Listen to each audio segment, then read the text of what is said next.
Hello Internet! In this video we are going to go over my Gravity team. Hurrah, you're probably thinking it's been a while, it's been a long time coming, but finally, by the end of this week you'll know everything really. In this video we're going to go over the history of the team, and a few of my thoughts, my ponderings. The UK National was this last weekend and I did use this team, so you know, a few extra thoughts coming in there as well, sort of look over how I did in that tournament. But for now we're just going to have a look through the history of the team. Now, it starts back at the end of VGC 15, before the 16 rules came in, and awesome Platypus, another European player, was using quite an interesting team that he'd found, and I started talking to him about it, and this is what it was. This is around about what it was, either way. Apologies that I don't actually remember what the last Pokemon was. I think it was something quite standard. I'm not sure if it was a Volcarona, maybe it was a Cresselia, it was something like that, but basically this Landorus was Choice Scarfed with Gravity, and the Gengar had Hypnosis, the Whimsicott had Grass Whistle, and I loved it. I typical, isn't it? It's such a gimmicky sort of team, and I loved it. I thought it was fantastic. So we started talking, we started sort of trying to improve the team, and see where we could go with it, I suppose.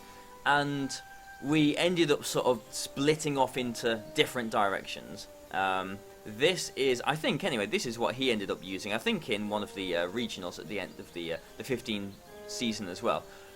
He kept the Gravity on the Landorus, he kept the Hypnosis on the Gengar, but he swapped the Whimsicott to Thundurus and made the team really a bit more standard, I suppose. He kept the Kangaskhan. This team, it does look quite solid. It's got two options, I guess. It's got the Gravity route with the Hypnosis and all the rest of it, and it's got the more standard route with the Kangaskhan and the Thundurus and all the rest of it like that as well. So this team looked quite solid. I think he top cut one of the regionals. I think he did quite well with this team. But me being me, I wanted to just focus on the Gravity. I really like the Gravity aspect to it, really. So this is really, if it'll come up, there we go. This is really my first Gravity team. I changed the Kangaskhan to Sableye, and the rest of it is sort of the same, isn't it, really? Almost. I mean, I kept the Whimsicott. Really, the idea was Landorus, which was really, really common in VGC 15, and it was just, Scarf was really common, or maybe Assault Vest. It just attacked. That's all it did. It didn't really do anything else. This Landorus caught people off guard. It was Scarfed, it had Gravity, so I could Gravity and, Hypnosis and Grass Whistle, and basically put things to sleep, and then let my Azumarill come in and Belly Drum up, or let my Volcarona come in and Quiver Dance. Now, Landorus, as nice as it was as a Gravity setter, I didn't find it as reliable as I would want it to be. So you can see I put the Sableye on here, and this is, it's not the first time I used Sableye, I have used it before, but it's the first time I've used it with Gravity, so I actually really liked it. I know the team had some holes. It was a little bit temperamental. We'll come on to the ponderings of the team in general, because in a way not much has changed, with the style of the team and everything. But I quite liked this, and I did enter one of the VGC, I think it was VGC 16, but it was when we were still using the 15 rules Premier Challenges in Manchester with this team, which is, maybe a little bit important, but we'll come on to that in a bit. But the dawn of the new year, VGC 16 or 2016, and we are allowed restricted Pokemon. So basically, you can see that I didn't really change too much. I just swapped Fairy for Fairy and Fire type for Fire type. These two restricted Pokemon, it was very obvious, worked very well together right from the start. Xerneas can threaten with Geomancy, and Groudon can threaten with Sword Stance, and so that is what I did. And really, with the Groudon, not much apart from a few EVs actually changed over the course of the year. I can't remember if I originally used Rock Tomb on it or not. I'm not entirely sure about that. I might have done, actually. I think I was using it very, very early on. But I had quite a bit of success with this team. It seemed to go quite well. I didn't really find myself using the Landorus, or strangely enough, even the Xerneas very often. Most games I would lead with the Sableye and the Gengar, and then have the Whimsicott and the Groudon in the back, and really I would just find that I didn't need anything else. I just, go with the Gravity, put things to sleep, bring Groudon in gravity, sword stands up, sweep through their team. And it was really simple. I mean, it sounds strange now because everyone knows my gravity team now, but people weren't really prepared for this. Gravity wasn't really a thing at all at that point. And it did it worked quite well. This is, I think anyway, the first gravity team that I used on my YouTube channel, so if you look back to some old videos introducing gravity to VGC 16, I think it was called, then I think this is the team that I used on there. But I wanted to tweak things. I didn't think it was as good as it could be. The Xerneas not really doing too much, which just sounded a bit strange, was bothering me a little bit. And this is sort of, this is what it turned into for a moment in time anyway. I swapped the Landorus because I didn't really find myself using it too much. For Talonflame, Quick Guard was very nice. I did want the Quick Guard on the team. Talonflame in general is just quite nice as well. Tailwind and stuff too. And I swapped the Xerneas for a Mewtwo because Mewtwo is a second Gravity setter. I think it had Psy Strike, Gravity Protect, and actually Icy Wind. I think I had a little bit of speed control on this Mewtwo, which does sound a little bit strange. I suppose I could have put Blizzard on it. But I chose, I didn't use Blizzard on this Mewtwo anyway. I chose not to. You can see there's a Kyurem floating in the corner there as well. And that really came about sort of on a whim, really. I was doing a showdown live with Team Jamie, and just really as a whim, I decided to replace the Mewtwo with the Kyurem White, Choice Scarfed, because the Mewtwo was there for sort of Crobat as well, but unfortunately they speed tie. Crobat at this point in the format was really popular as well. Crobat was everywhere, and I didn't really like the speed ties, so I thought, Kyurem, okay, that's nice. I can outspeed them with a Choice Scarf, I can knock them out, I can abuse gravity in a different way with Blizzard, with help with, maybe Rayquaza and Kyogre teams and all that sort of stuff as well. So I like the idea, and really, it was just sort of on that whim. Like, I had been thinking about it, but on that video, I don't even know what video it was, but I think it was on one of Jamie's channels. That was the first really use of the Kyurem on the team, which is quite strange, I suppose. But thinking back to when I said I was using this team at the end of the 15 rule set, I used it in one of the Premier Challenges, and I said it was quite important. Now, I played Tom Plater, who you might know as the Sax Lad, and he was not prepared for this team, as he probably wouldn't be, and I respectfully just destroyed him, and it left an impression on him. He really liked it, and at this point in the season when I was using this, it was actually, as you can see here, the first team that I got over 1,700 with on Showdown, which was okay at that point. I was really sort of, my interest in the team was waning. I wasn't really too interested in it before, at this point rather. But Tom, the Sax Lad, it obviously left an impression on him. Maybe he saw some of my YouTube videos as well, but I saw him using my team. I saw him using this updated, not this one exactly with the Mewtwo, probably more like this one, I think. This, Gravity team in the 16 format. So we started talking and building on it together, I suppose. And this was just before the island, the Dublin Regional, actually. And this is what he ended up using in the tournament. Before the Dublin Regional, he was using the Crobat there, but he changed for the Landorus the night before, I think on sort of one of my suggestions, because we'd been talking about the team quite a lot, and we found out that really if they led with Talonflame and Groudon, then the team just lost, really. Or maybe a scrappy Kangaskhan and a Groudon, and the team just lost. The team really needed something for Talonflame and Groudon in particular. And I thought, what's good against both of those? Landorus, with the Intimidate, it helps quite a lot. It can Gravity as well, so let's go back to that. So Tom actually did use the Landorus in the Dublin Regional, and I think he got top 4. He did quite well. He did get quite lucky during the course of the day. He did hit quite a few Grass Whistles and Hypnosises out of Gravity, so, we're not taking, anything away from him. It is what the team does. He did quite well with, with the team in the tournament. I stuck with the Talonflame. I wasn't, I didn't really have time to test the Landorus in the slot. I was quite happy with the Talonflame. I didn't do quite so well. I didn't top cut, unfortunately. But as the season went on, we kept talking about the team, And actually, this is what the team turned into. The last slot wasn't Landorus, wasn't Talonflame, wasn't Crobat. It actually changed to Salamence, and this was Tom's influence. He did suggest the Salamence to me, and I quite liked it, so I took it on board and put it on the team. So we were both using this team. So there was a point on Showdown where you'd click battle and you'd probably come across this team because me and Tom were using it. There were probably others using it as well. And the Salamence basically was there for the Intimidate as well, and it does do quite well against Groudon. The thing with Landorus that I found was it doesn't resist fire, but Salamence does, and it can still hit it quite hard back. It can't Gravity itself, but it can Tailwind, which is what my Talonflame could do as well. So there was that. Flying coverage was quite nice as well, to mirror what the Talonflame could do. And really, this is the team that I used in the Paris Regional, the Manchester Mid-Season Showdown, the Sutton Coldfield Regionals, and the UK National, which we've just had as well. So lots of tournaments. The team has stayed pretty much the same. Maybe a few EVs have been tweaked. Maybe a nature or two has been tweaked as well. But we'll look at the finer details of the Pokemon in the coming week. So, you'll get to know everything about the team. But this is what the team turned into. So, I've had a bit of a history going through the 15 format.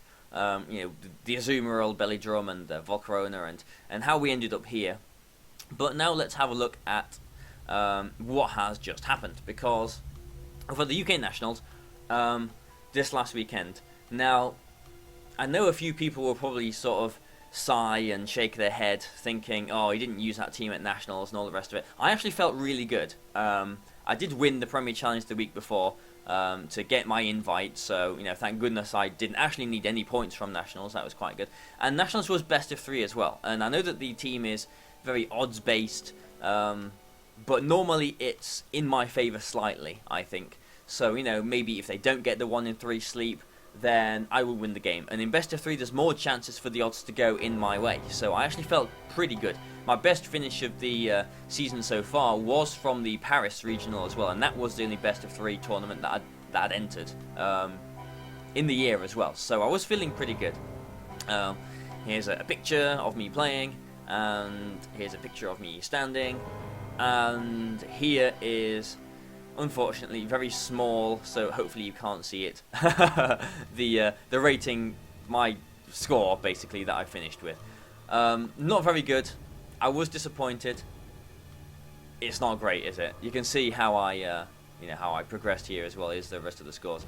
Basically, I won round 1. Round 2, I was paired against some person, let's say, using a Void Cats team.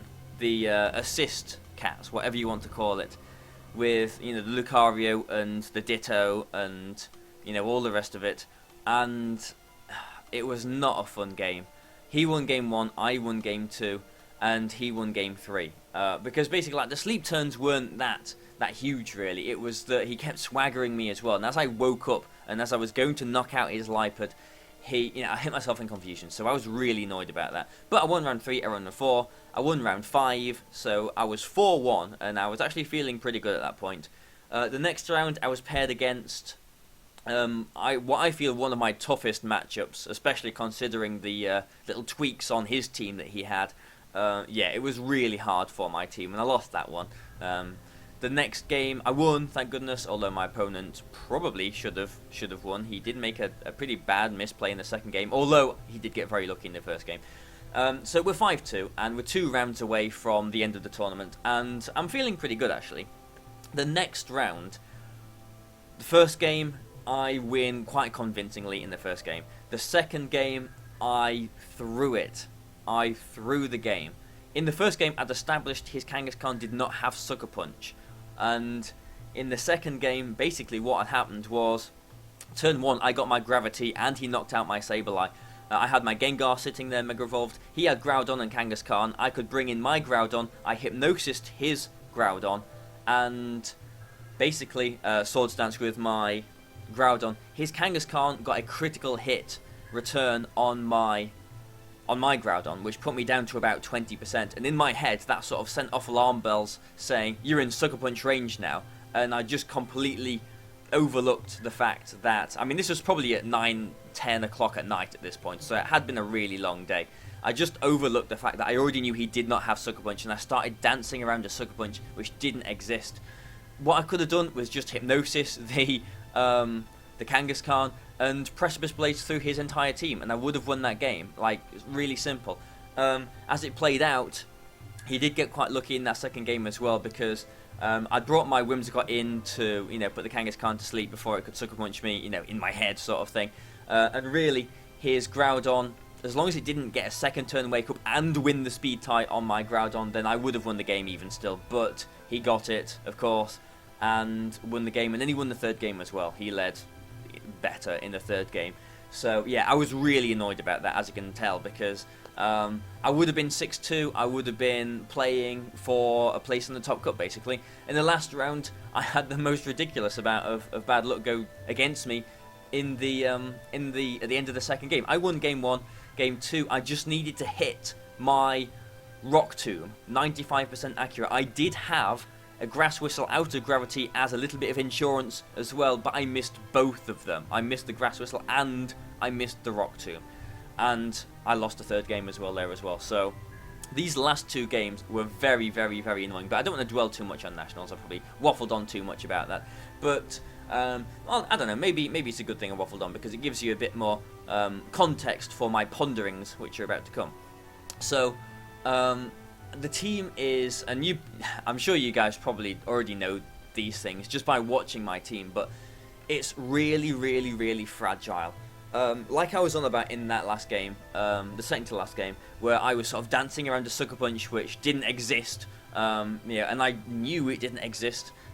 That was one mistake, and that one mistake can cost you so much. Normally, if you're using a bulkier team or, double primal or something like that, you can switch around, you can play more defensively. But with this team, one mistake can be fatal. It can just lose you the game there and then. And same, one bit of bad luck. I'm not saying like a first turn wake up is bad luck, because it has to be expected a third of the time. But just a Grass Whistle, 9% chance to miss. I would say that's bad luck, missing one of those. But this team relies on it. If you don't hit that 91% accurate move, then chances are you might have just lost the game there and then as well. So one bit of bad luck, and it just all falls apart. It's very, very fragile. I feel like the team is very mechanical as well, and by that I mean it's almost like it's not quite as bad as the muck minimized teams that were going around at the end of last year, but if you know what I mean, like you sort of lead to the same thing and do the same thing, and there's not really any playing aspect in a way. Like I mean there is obviously, but it's definitely reduced. Like I hope you know what I mean. Like it's very mechanical. Like you lead with your gravity, and you get the gravity, and then you put things to sleep, and you Swords Dance, and you switch the Groudon in, which is very obvious, and it's really, really predictable. It's maybe a little bit like Perish Trap in a way as well, in that that is quite mechanical. Like they'll trap and switch and protect, and maybe U-turn, switch in an eject button. It's very mechanical like that as well. And that means that if you're a really good player, I'm not trying to blow my own trumpet or anything, but like if you're a good player, then your plays are restricted somewhat. So it's very inconsistent. Like I put here, like decent results, no matter what your skill level. Like if you know how to use this team, it doesn't matter how good you are at the game, how good you are at predicting things, then you should get some decent results really. Inconsistent because although I have won, I've won some games against really big names with this team. Doesn't really mean much if you can't win consistently. Like if you lose to someone who is not that good, with respect to whoever this hypothetical person might be. If you lose to them, so consistency is really important, especially when it comes to things like Nationals and you've got 9 rounds of best of 3.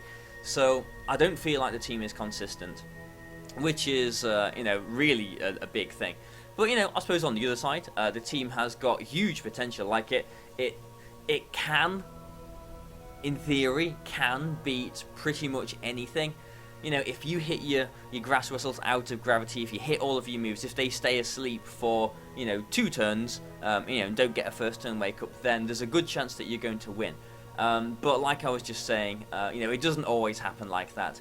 Every play needs to be perfect. You're sometimes banking on them not getting the first turn wake. I found my sort of Big Six matchup, it did often rely on if the Kangaskhan stayed asleep for that one turn, it could wake up. If it didn't, then I could sweep through the team with Groudon. If not, then I probably lost the game. So it was with Big Six, I always found like a sort of a 2 in 3 chance, which isn't fantastic really. There's the accuracy thing out of gravity as well. Sometimes it'll go for you, sometimes it won't. Like I was saying before, there's no leeway at all. One mistake, one bit of bad luck, and you've lost the game, and there's nothing that you can do about it really. So it's very fragile.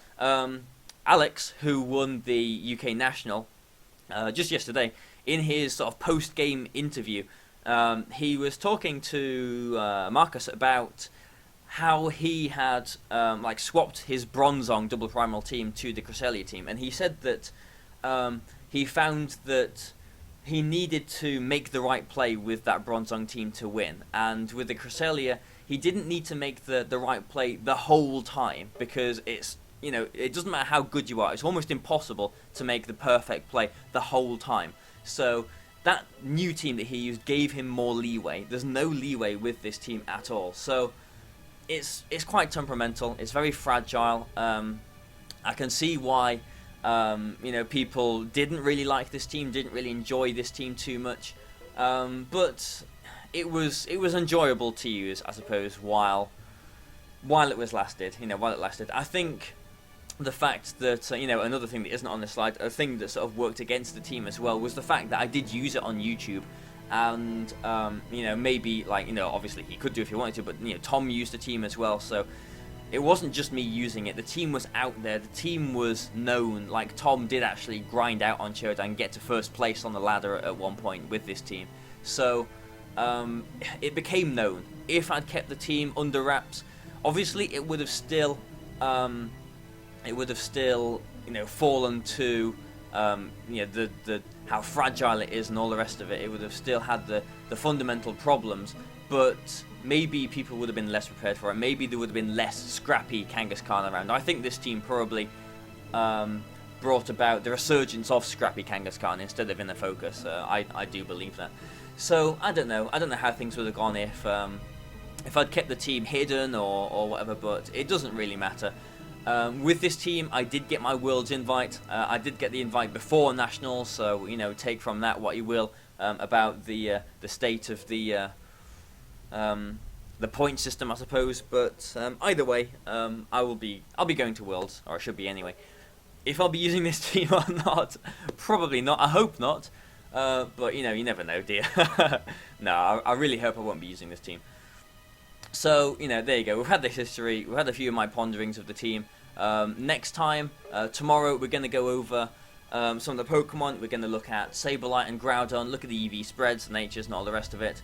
Then we'll look at Gengar and Whimsicott, we'll look at Salamence and Kyurem. And then I think at the end of the week on Friday, I'll do a how to use Gravity sort of guide as well, where I'll sort of take you through how I lead with the team. Because leading with this team is really key. It is really, really key. So, if you do want to try and use this team, maybe that will help you sort of pick your leads and play through the team a bit more as well. So, we've been going on for a little while, haven't we? Over 20 minutes now. So, thanks a lot for watching this, guys.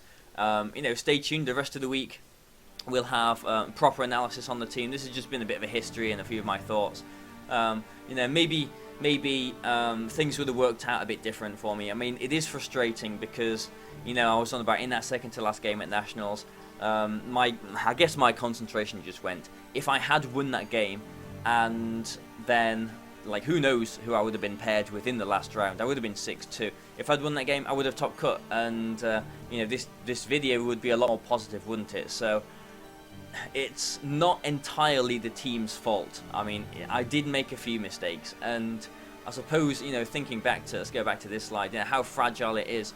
That one mistake, that one bit of bad luck, whatever, that cost you the game, that actually has got a bit of a psychological effect as well, because one mistake, if you're using a bulky team, like a double primal team or whatever, you know, one mistake, if you don't play one turn perfectly, then normally it doesn't really matter too much. You know, you've still got a chance to switch around and get back into the game. With this, you've just lost the game. And that means, I felt anyway, that you really beat yourself up about that one mistake, because that's all it takes.